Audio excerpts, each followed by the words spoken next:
Welcome, everybody. Welcome to our Lunch with Lucy talk show. And we have a special guest today, Stephanie Anton. So just, you will also have some questions here. Please participate and please let us know where you are from and what company, what area, what weather are you having. So we would love to know everything about you. And meanwhile, I will introduce Stephanie. Stephanie is a Senior Vice President, Corporate and Affiliates, and she is a Managing Director, Global Services Trilogy. So lots to talk about, great experience. Stephanie is an awesome presenter, so we're so proud and happy to have you here, Stephanie. Oh, it's my pleasure, Lucy. Thank you so much for including me. And I'm coming live from Chicago today, where I'm actually overlooking the Chicago River as we speak. So happy to be here. Lovely. Well, Kate is from Chicago, right, Kate? I am. I'm in the western suburbs. Hi, Kate. So not quite the same view, unfortunately. But Well, you know what? And we're going to get started here really quick. Let me just do a quick little intro before we get into our questions. For those who have joined us for the first time today, we're so happy that you're here. My name is Kate Remillard. I'm on the marketing team at VHT Studios, and I'm going to be your MC for today. We have an amazing guest, Stephanie, but before we get started, I just need to mention that we have everybody muted except for our panelists. So if you have questions for our guest, just please add them to the Q&A box on your screen, and we'll answer those as we go and save some time at the end. You'll also want to stay on till the end because we'll be announcing 5 winners of our free lunch provided by VHT Studios. So you must be present to win. That's all I have. So we're going to shoot it back to Lucy to get started with our questions. Well, thank you so much for everyone who is letting us know where you're from and what company you are from. Today is actually my very first lunch with Lucy in Florida. So I'm in process of relocating at least part-time, still have a property in New York. And that's why the brand is so important, because it doesn't matter where you are appreciated. So today we will talk about those issues that are extremely important in my opinion. So let's start with Stephanie. Please let us know what you think about how do you know where to position yourself in your market. Like everyone should have a niche, and everyone is investing in something very special about themselves. So. Yeah, Lucy, thank you. And I love your energy, and you're such a great interviewer. And so thank you again for including me in this. This is super fun. And I was just saying to Lucy that this is a topic that's very near and dear to my heart. I'm very passionate about branding, specifically in the real estate space. And I think positioning is a really good place to start the conversation, because positioning is all about branding, but it's really important to be effective in the way you define your brand. You have to figure out your positioning. And I'll give you some examples and then some tips, but I think you know, whether you work for a great well-known brand or you work for a locally known boutique brand, the most important thing, if you take nothing else away from today, it's that the best brands stand for something. They have a unique point of view, to your point, Lucy. And at Realogy, we refer to them as swim lanes. And I love that, because if you think of, like, you know, 6 swimmers swimming next to each other, you each have a lane, and that's what your position is. So you mentioned I work with Corcoran. Corcoran's tagline is "Live Who You Are." And it's a premium brand that stands for inclusivity and individuality. That's the lane we're in, right? Sotheby's is a luxury brand, and the tagline is exceptional, defined. It's a luxury lane. As an example, Coldwell Banker is guiding people home since 1906. That's about history. That's about trust. That's about reliability. And those are all things that make you feel something. Better Homes and Gardens, expect better. Century 21, defy mediocrity. So these are all, you know, very specific, very different from one another. And then ERA is corner your market. So I think when we're talking about branding, there's a reason that brand equity is an intangible asset that is given as part of a company's part of a company's balance sheet. They actually look at a company and say, what is the value of that brand? And that contributes to their profitability. So not all companies are the same, and a brand is part of what differentiates us. And humans, we remember brands. We're naturally drawn to a name that's familiar, that's comfortable. And especially as we look at the last year and a half, people are drawn to um, in uncertain times, that to more to things that make them comfortable. And so, connecting with and identifying what a brand's value is, it's really important. And that's all about the science. And Lucy, I love the way you positioned this session and the science behind branding, because it's important to understand that branding is not a logo and it's not a slogan. It's, really, it's about what it stands for. And we know that scientific research even has shown us that brands influence the way we think, even subconsciously, because your memory and associations with brand are really, really powerful. And I've seen actually a lot of names of people I know and in the industry in this session. And if you've ever heard me speak on the topic before, I talk a lot about the fact that people will remember how you make them feel, and you connect emotionally, not intellectually. And so that's really what brands are about, is it's experiences. And in real estate, I think, that if you say to somebody like, what brands do you love? If you think about it, and I ask you that question, and you take a second to think about it, you're all going to think about someone, and then say, tell me, why? We'll all talk about experiences. And in real estate, that's so important, because what we're selling, we're all selling the same product. And so the way we differentiate is service and experience. And so that's a long answer, Lucy, to your question, but I think it's, important to really think about positioning as it relates to branding, because it's critical. No, and I just love how you basically, it's all well known, what Global Banker stands for, what Better Homes and Guns stand for. But the way you explained, there is so much thought and history and energy invested. And science, there's science behind it. Exactly. Yeah. And I am pleasantly surprised that majority of our audience said that feeling is what really you have to be after, and that is your energy, and that is your personality. So that kind of comes together with the feeling, right? So tell me, please, Stephanie, what do you think? What do you need to consider when deciding what pieces of puzzle to go after? Yeah. Well, so, in real estate, you are your brand at the end of the day. And so aligning with a well-known name, or a company you trust, or a firm that represents your values is critical. And I say that because you got to look inside, and we'll talk more about that, I know, because that's a big piece of this. But when you align with a company that you relate to, you attribute or you borrow the assets of that brand to you. But that's just the beginning. You have to live your brand every day. And so it's important that you actively sit down and you think about who you are, what you stand for, and how you're going to convey that to the world. And I have a couple of tips, which we'll share later, about how you actually, questions to ask yourself. But like I said, there's science. I mean, there's whole, ad agencies that are devoted to this. And yet there's some very simple things you can do to get to it, but you have to be comfortable recognizing who you are, and just as comfortable recognizing who you are not, because we can't all be all things to all people. And so it's a little bit about it's like a therapy session, defining your personal brand, because you have to be honest of who you are and who you aren't. And like I said, the best brands are those that say, hey, we're not this.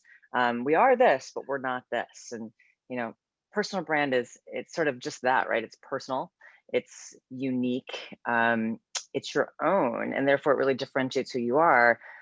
So there's no right or wrong answer. And that's the sort of best part about it, because it's very intimate, I maybe a good way to put it. That's why I say it's a therapy session, because you really, you have to think hard as to who you are and be comfortable with who you're not.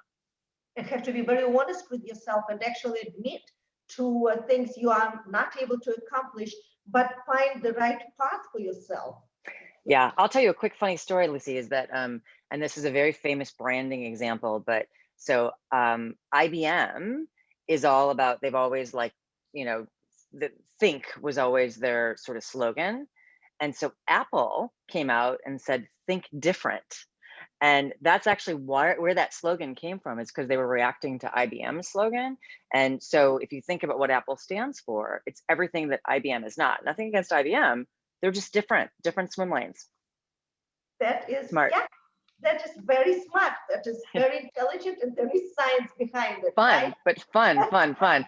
And I always joke, like I say to my husband is a real estate developer, and like he can look at a wall and he'll know kind of where the wires are. I don't have any sense of that, right? But I can look in an ad and tell you who the audience was, what their intention was. And it's such a fun thing to sort of deconstruct advertising once you start to look at the science behind it. So what about reality versus aspirational? Yeah, I think, that's part of this sort of like therapy piece, right? You've got to kind of go into the reality of who you are, and you can focus on who you want to be, but first you have to start with who you are.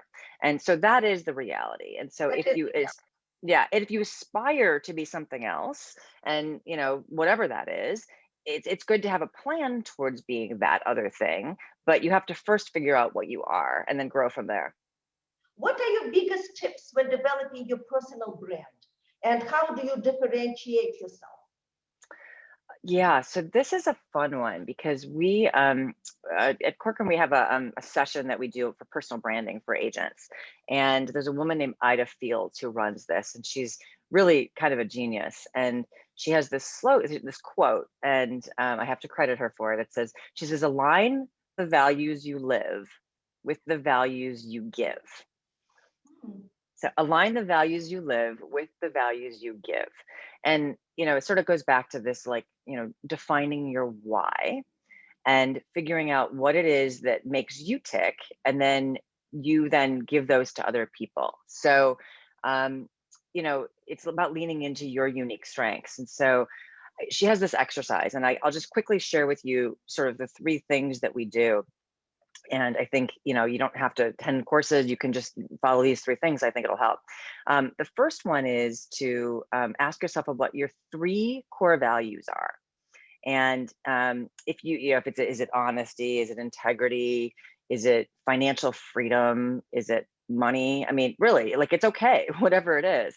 And if you need help, you can actually Google. I did it this morning. You can just go out and Google core values exercise, and you can find these lists and try to define it down to three things. I went through this when I worked with a coach, a guy named Mike Staver, a few years ago, and he made us distill it down to one thing, which is really brutal. But mine, personally, I'll just share, was innovation. And it was so interesting because innovation was something that, like, I determined I need to breathe.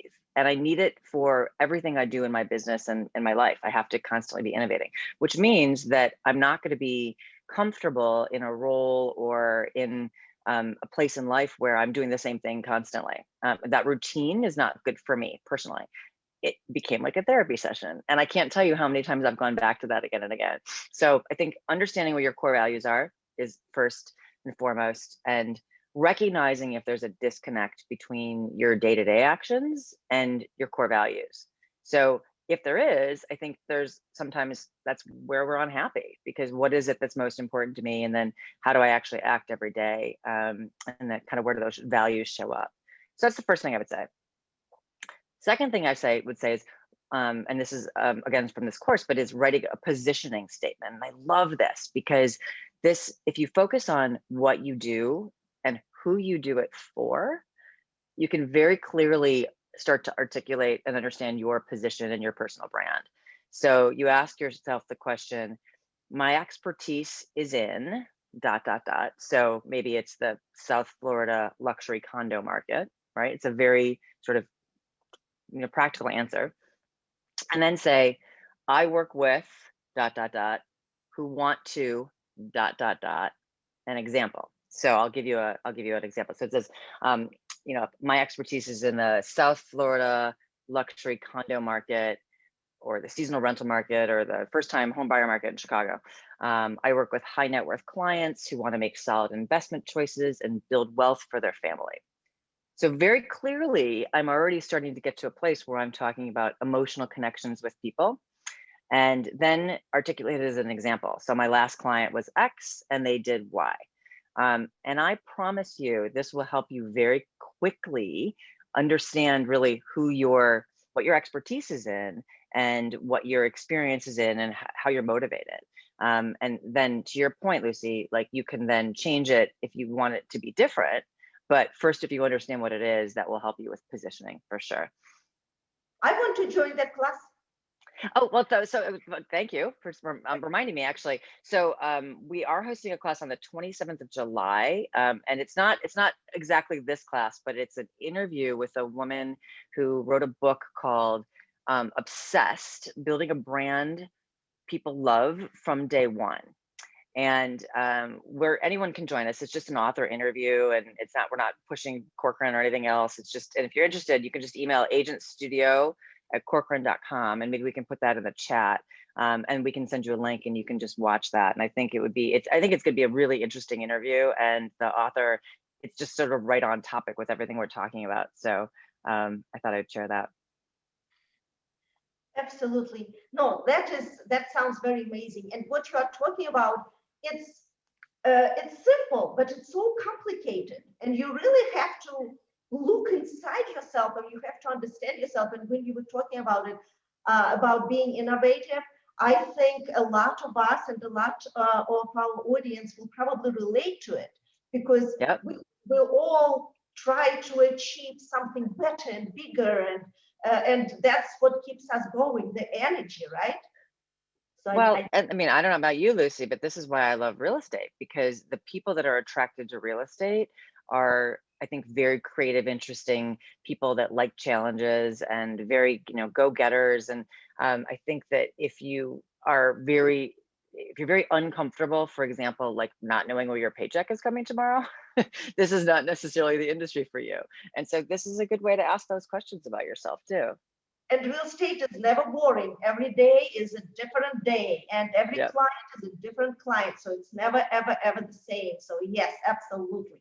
So let's talk about some tips on goal setting and sticking to your plan, which is basically keeping yourself accountable to the plan that you are putting together, and providing excellent service as part of your brand identity is a must. So it's funny because it's sort of everything we were just saying. I mean, the truth is that because this business does attract people that really don't like routine and that really like to sort of take every day as it comes, we have a lot of problems with business planning in this business. And I think rigor is something that is so crucial to being successful in our jobs. And I like to tie that to emotional wins also. I think we tend to, as in real estate and generally humans, right? We tend to like focus on the urgent and not the important, and a client's calling, and that's obviously drop everything. But I think all of the great business coaches that I am familiar with all will say that focusing on goal setting is critically important. And I think for real estate, it's even more important, especially for individual producers. We're all running our own businesses, so having a goal every year. But then also setting little milestones and doing it personally and professionally. And I would say that I started doing this a few years ago, and then having defined little mini goals throughout the year so you can feel like you're making progress towards that goal. And I think it's really important to know that you have to have a win. So have a goal every quarter, personally and professionally, and know sort of where you want to be halfway through the year. And that's the same thing that the video game companies have figured out, is that science, you win, when you have a little win, you have a little rush of serotonin. And the same thing is true with your goals. And so you have to be able to say, maybe it's every week, and maybe it's every month, maybe it's every quarter, whatever it is. But I would say definitely do it professionally, and then for sure do it personally too, because it's fun at the end of the year to be able to look back and say, here's where I hoped to be by the end of the year, and then here's actually what I did and more, or why I didn't make those goals. And that rigor though, and maybe having a buddy too, and having someone else help you be accountable to those goals. I know that when I'm trying to lose weight, having a buddy helps a lot, and I think it's a lot of the same psychology. And my husband is my buddy who reminds me about my goals every day. Every day I have a nice breakfast, I get a reminder.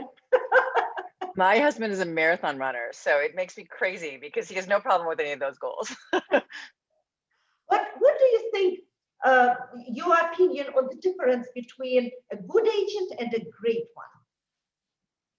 Yeah, it's a good question because my tendency is to immediately answer service. And, it's kind of a trite and overused term these days. It's so important, but, there's the whole definition a couple years ago came out about, servant leadership and sort of what it means to be a servant in the way you relate to your colleagues and professionals. And I personally don't know if there's any other kind, but, I think that the people that are really successful in this business, and I could tell you stories all day long about agents that have gone so above and beyond and done unbelievable things to, sleeping in an empty listing and, getting up at dawn to get the perfect light. I mean, VHT, you guys know all about that, right? But I think it's really a combination of things. It's sort of magical when it happens. It's emotional intelligence, it's hard work, it's being an excellent communicator, it's being an innovative problem solver, and I think it's being a great marketer. But all those things in combination are really, really, really hard to find. And so this kind of goes back to knowing what you are and what you're not. But, if you're not all of those things, don't be afraid to ask for help and to lean on other people and to hire assistance or partner or team with someone who fills your gaps, because there's no one right solution and no one right like silver bullet. But those five elements I think are the most important for being a great agent. Well, that is an awesome answer. Thank you so much, Stephanie. I would like to touch. We still have a couple of minutes, and I would like to talk about bidding wars. And it's about brand as well. How you deal with today's situation when you have multiple offers. How you prepare your seller. How you deal with buyers. And I think that is a very important question in today's environment. So I would love to know what you think about it. Yeah, it's a good question, Lucy. I mean, this is such a crazy moment in time, and I'm like, I've actually been talking about this for a few months now, but I'm at a point where I'm very worried about our industry and our ability to maintain this level of intensity, because I've been in real estate for 20 years. And if you look back in time, the ups and downs, we worked really, really hard, but then you knew that like there was a time coming when you had to save for it. And this has been a really, really long run. And so I say that because I think we all need to get comfortable with managing disappointment, because that is the biggest challenge we're faced right now when we have this huge bidding war situation. When you have 10, 20, 30 people bidding on a property and they all desperately want it and they're all sending letters and pictures of their family, and it's gut wrenching. And I know how hard it is for the listing agent to manage all that. And so, obviously over communicating to everyone is critically important. But to me, I think that the most important thing is to focus on getting your client the best and most likely to close deal. And that's the piece that's really important, because right now I know we're seeing people bidding. I had an agent say to me a couple of weeks ago, is it ethical for me to allow my client to bid $200,000 over an asking price? Look, we're asking these questions to ourselves because we've just never really faced this before. And so I think we need to sometimes stop and say it's important to get the best deal for your client. And it doesn't necessarily mean it's always going to be the highest bid. It should be the deal that's most likely to close. And so there's it's not just about the money. It's about the financing. It's about the time to close. It's about the circumstances of the buyer. And I know we do that, but it's hard to take our eye off that ball sometimes because it is just such a crazy moment in time. But yeah. Yeah, it is very important. And I've been going to different office meetings and presentations and Zoom meetings, and that is something that comes up all the time, how you deal with it. Someone had an open house with God knows how many people visiting, and 7 offers during the open house. And every one of them is bigger than the other.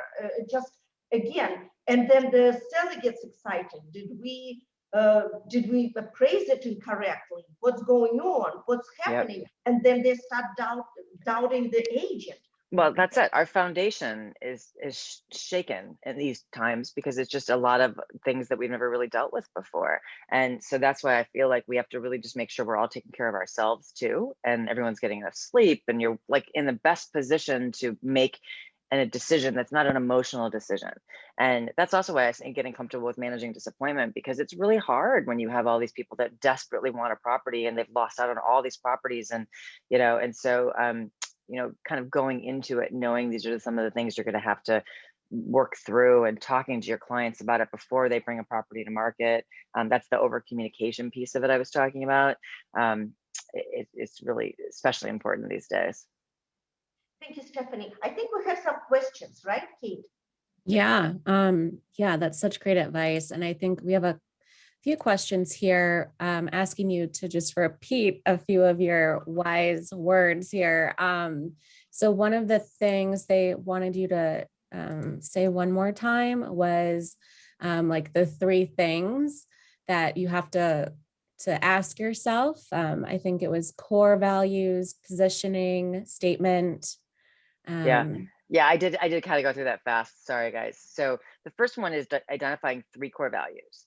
And so that's what I was saying. You could just Google core values exercise and figure out what those 3 things are. But the second thing is writing the positioning statement. And so the positioning statement is, my expertise is in ... So whether if it's like, the South Florida luxury market or Chicago first home buyer market, then it's, I work with ... fill in the blanks, who want, and then what it is. So that's important. What do they want? Because that's where we get the emotional piece of it. And then adding at the end an example of what it is, of how you've done that recently. So, like I said, like I work with high net clients, and then an example of specifically a recent transaction that met that criteria. I think that is a construct and a concept that will help you, I think, clearly understand sort of where your expertise is today. Yeah, that's great. Something Rich Stefan mentioned, I find many agents have goals, but not a vision. I really think that is true. What's your opinion? Yeah, I definitely do. I think that's kind of what some of this does, is it helps you put structure around what you want your goals to be. And so, yeah, it's nice to have goals, but what does it look like in the big picture, and what's really the bigger picture vision? And that's why I like your question about business planning too, because it's all very tied together, And then one more time, what is the link for the class on July 27th? We're going to put that in the chat. Of course. Yeah. So actually you can just email us. It's agentstudio@corcoran.com. And it's on July 27th. It's at 3:30 Eastern time. I don't know if I said that. And it's called it's a master class on creating your brand story. And the author, I don't remember her name, but her book it's called Obsessed: Building a Brand People Love from Day One. I love that title. Awesome. We'll also add all of this into communication we'll send out tomorrow with the recording, and we'll add the questions for yourself and how to sign up for the class. So I would add too, sorry, just that one quote too from Ida, because I don't know, I love it. I thought it was really inspiring, which is align the values you live with the values you give. I think it really does sort of sum up this whole concept really nicely. We have one last question here from Rich, asking if you use any specific assessments to help your clients define their brands. No, not really. I mean, I think I've been involved in like DISC assessments and things like that are really more like personality type, but no, I think we just sort of go through exercises like this, and I think just core values alone, it goes a long way. Awesome. Well, we're going to wrap up here. We're right at time. So I just want to thank you so much, Stephanie, for spending time with us today, sharing so much amazing advice and insights on personal branding and finding your positioning in this market. I think it was all so so awesome and It was just my right pleasure. on. Yeah. And I do want to remind people that we do have an upcoming show on the 28th with Mickey Alam Khan from Luxury Portfolio. You can go to vhc.com/learn to register for that. I just want to take a minute to announce our 5 winners of the Lunch on Us. It's a $25 DoorDash gift card. So let me grab this. This is when I butcher everybody's names. So we have Stella Collier. We have Carrie Reinagel, Alexis Ruzel, Carol Ballestri, and Julie Reeder. So look out for an email from DoorDash tomorrow with that in your inbox. Also, we're going to add a link right now to the chat. So please take a minute to give your feedback on today's show. We'd really appreciate it. And that is it. We're going to wrap up and have a great rest of your day. And we'll see you next time. Thank you. Thank you, Stephanie, so much. It was fun. We'll do it again sometimes. Super fun. And I'll just say to Mickey Khan, the next session is going to be fabulous. He's brilliant. So you should definitely attend that. Thank you. Have a great day, everyone. Bye. Bye. Sure.